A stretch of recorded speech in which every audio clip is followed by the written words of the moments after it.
Santo Domingo, que es 16º, pero ya corresponde al primer domingo de Lucas. Comenzamos un ciclo que ya por su sola mención nos va, es el primer anuncio, la primera señal en el ciclo litúrgico bizantino de que estamos llegando hacia el final del año, cuando comienza el ciclo de Lucas y ya el año no queda tanto, y si bien todavía no empezó la preparación a la Navidad, sin embargo empezamos en un proceso, podemos decir, de alerta. Comienza el ciclo de Lucas, ¿sí? Y el ciclo de Lucas nos vuelve sobre las verdades fundamentales de la fe, hace un repaso, pero ya desde el punto de vista de Lucas, comenzando por ¿cuál es? La del llamado que hace Jesús de Pedro, Andrés, Santiago y Juan por medio de un signo, y ese signo es la pesca milagrosa. Ellos se fatigan por una noche entera, no pasa nada, viene él con autoridad, si bien no lo conocían, dice: en tu nombre echaré las redes, y al ver esto dijeron: lo seguimos. A veces nosotros pedimos lo mismo, pescas milagrosas, y cuando el Señor nos dice que echemos las redes en su nombre, echamos las redes en su nombre de lo más contentos. Pero cuando el barco está lleno de pescado, nos dedicamos a vender pescado. Se acabó. Listo, Jesús ya me cumplió. Me hizo el signo y me vuelvo porque me conviene, porque me llena de lo que yo quiero. Yo quería mucho pescado, lo vendí, me fue bien. Qué bien, me palpo el bolsillo y digo: Jesús sirve para algo. Sin embargo, el Evangelio dice todo lo contrario. Ellos lo que menos miraron fue la barca llena de pescados. No siguieron, abandonaron todo. Dejaron todo. Fue el comienzo de algo nuevo. ¿Qué clase de encuentro con Jesús es esta? Que no viene a conformar nuestras expectativas, sino a echarlas por tierra e instalar algo nuevo. Hasta ese momento la vida es luchar en ese pequeño lago que con mucha poesía se lo llama mar, porque es un laguito, y buscando de sacar los mejores pescaditos y a nutrir a la población circundante haciendo los pesos.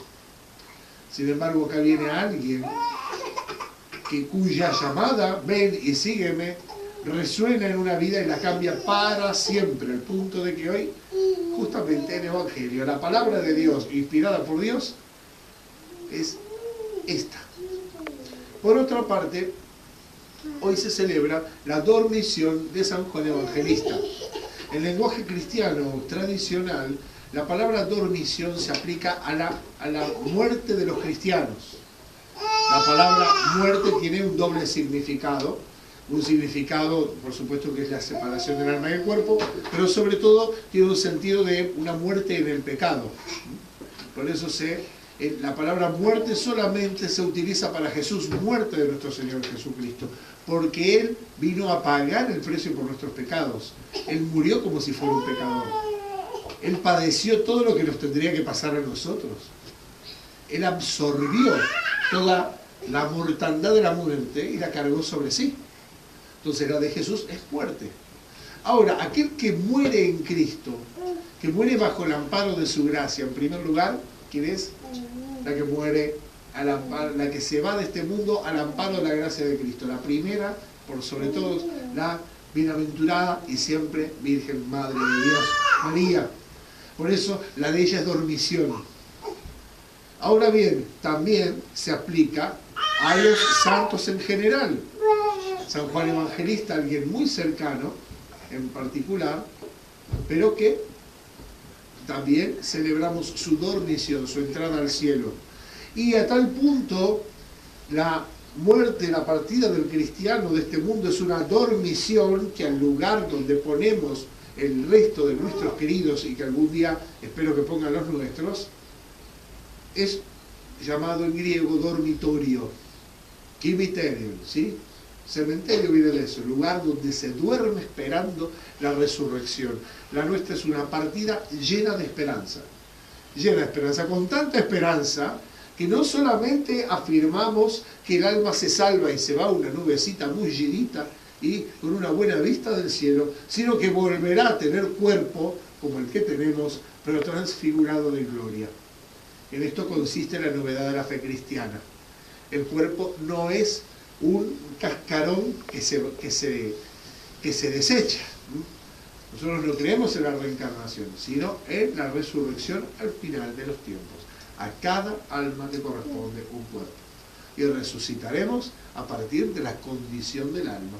Aquel que se perdió su alma, que conoció lo que se llama la segunda muerte, en el vocablo de San Juan, la muerte del alma, morir sin gracia, resucitará con un cuerpo correspondiente a su corrupción. Aquel que muere en Cristo y se va al cielo, resucitará con un cuerpo con la gloria que corresponde a su alma. Así de fácil. Duerme San Juan Evangelista, y la liturgia muy sabiamente, además de poner que este es el discípulo amado, aquel que recibió a María en su casa cuando muere Jesús, pone un párrafo que es el último párrafo de los Sagrados Evangelios, que dice: yo pienso que si se hubiesen escrito todas las cosas que hizo Jesús, no alcanzarían todos los libros de la tierra. Esto no es una mención literaria de San Juan Evangelista, sino que es el último párrafo del último evangelio escrito. Y esa fecha es muy importante en la teología. La partida, la dormición de San Juan Evangelista cierra la muerte del último apóstol, cierra el tiempo de la revelación divina. La revelación divina termina con la muerte del último apóstol. Nada de lo escrito después de él puede ser llamado palabra de Dios, dicho en criollo. Lo que está escrito antes de la muerte, de la dormición de San Juan Evangelista, tiene posibilidad de serlo en la medida de que ha sido inspirado por el Espíritu Santo. Pero así lo entiende la Iglesia unánimemente, que la partida de este mundo de San Juan Evangelista, muy cerca del año 100, ya siendo muy anciano, en la isla de Patmos. De hecho, él no escribió directamente el Evangelio, sino que se lo dictó a un discípulo llamado Prócoro. Por eso los íconos de San Juan Evangelista aparecen con Prócoro copiando lo que él le dice. Era muy anciano, había padecido mucho, y cuando él se duerme en el Señor, decimos, se cierra el tiempo de la revelación divina sobre la tierra. No hay más revelación nueva. Hay a lo sumo una explicitación que sucede por la presencia y la venida del Espíritu Santo a la Iglesia. Cuando Jesús dice: el Espíritu Santo vendrá y os conducirá a la plenitud de la verdad. A lo largo de los siglos, el Espíritu Santo, pues, es el alma de la Iglesia, tercera persona de la Santísima Trinidad, la que nos va revelando a la Iglesia y va completando, desarrollando aquello que ya se había sembrado en un principio. De esta manera tenemos las definiciones dogmáticas de la Iglesia. ¿Cómo es que si al final cuando fallece San Juan Evangelista decimos que se cierra la revelación, en torno al final del siglo I, decimos que en el siglo XIX, en 1870, fue definida la infalibilidad pontificia? ¿Por qué decimos que el Papa es infalible? ¿En qué sentido se dice esta propiedad que es en realidad de la Iglesia? La que es infalible es la Iglesia, y es, por supuesto, porque es cuerpo de Cristo, porque no es una organización creada por el hombre, sino que es creada por el mismo Dios hecho hombre. De manera que la guía del Espíritu Santo, ¿en qué sentido muy preciso decimos que el sumo pontífice es infalible? No hay que tomar las, ¿cómo se puede decir?,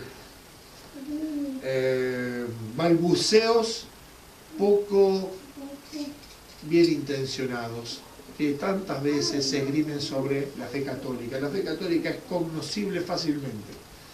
Hay catecismos que explican detalladamente en qué creemos, qué significa y qué no significa. No saberlo se llama ignorancia vencible y es culpable. Si uno habla mal de la doctrina de la Iglesia porque no la conoce, porque nunca se le ocurrió abrir un catecismo es ignorancia culpable y blasfema. Porque uno habla mal de los santos, sabiendo que es santo, pero uno creyendo que sabe más.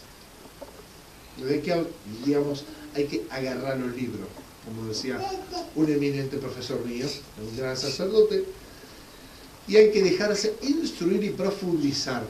No existe sobre la tierra doctrina más detallada que la cristiana, en especial la católica. No existe.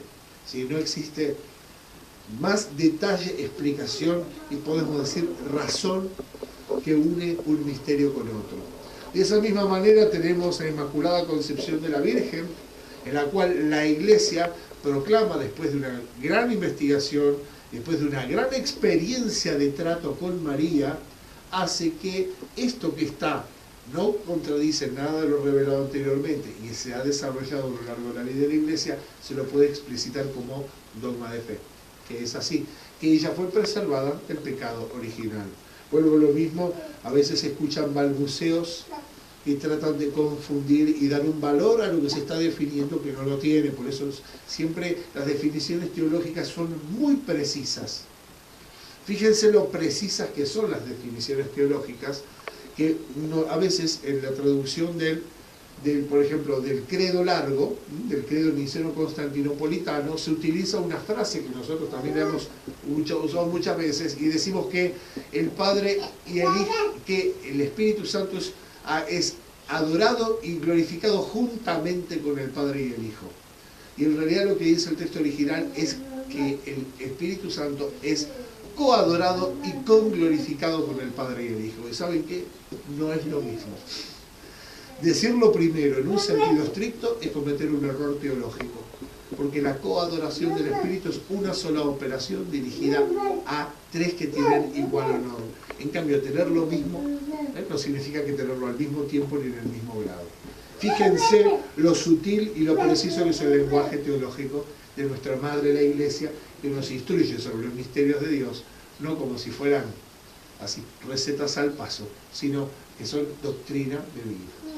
Por eso, encomendándonos a nuestro santo y muy amado apóstol Juan, que se durmió en el Señor, el que ha sido el corolario de los apóstoles y sello de la revelación divina, le pedimos que interceda para que comencemos hoy este día de peregrinación con mucha fe y pidiendo tener provecho espiritual, crecer en lo más profundo de nuestro corazón y ayudar a nuestros hermanos yendo a honrar a nuestra Madre del Cielo. Amén.